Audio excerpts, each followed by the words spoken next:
Bonjour, voilà, nous allons ensemble apprendre à déterminer une fréquence à partir de la représentation temporelle d'un signal sonore. Voici l'énoncé. L'agent James intercepte un signal sonore inaudible.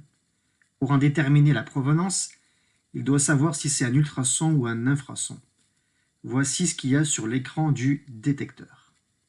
Donc, les mots-clés ici, ce sont ultrason et infrason. Le signal sonore est inaudible. Il doit savoir si c'est un ultrason ou un infrason. En rappel de cours, ultrason et infrason, ce sont des domaines de fréquence. C'est-à-dire qu'ici, nous avons cet axe des fréquences en Hertz. Au milieu, nous avons les sons qui sont audibles par l'être humain. C'est-à-dire de 20 Hertz à 20 000 Hertz, l'être humain est capable d'entendre ces sons.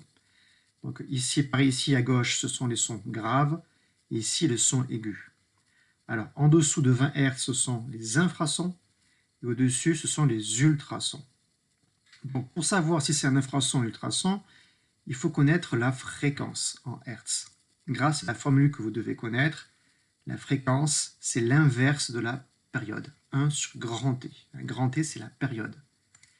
Alors, sur l'écran de l'appareil, donc James a ce signal. L'axe des abscisses, c'est le temps en secondes. Donc en fait, une période, c'est la durée d'un motif. Vous voyez ici, nous avons 1, 2, 3 fois le même motif. C'est bien un signal périodique. Et la période, c'est la durée d'un motif.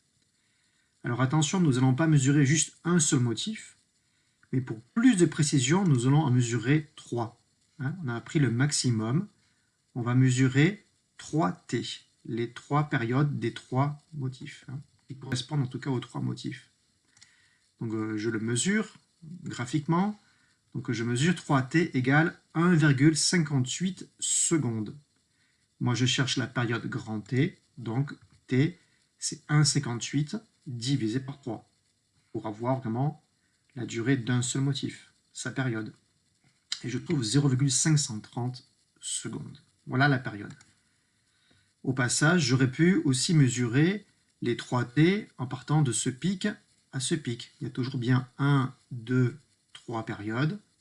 J'aurais pu prendre en bas aussi 1, 2, 3. Mais c'est vrai que le plus évident souvent c'est de partir à 0. Mais par contre, il faut bien aller au même endroit. Alors maintenant que j'ai ma période, je vais pouvoir calculer la fréquence. Donc c'est 1 divisé par 0,530, ça fait 1,90 Hz. Okay, maintenant je regarde, 1,90, c'est en dessous de 20 Hz, donc on est bien dans les infrasons.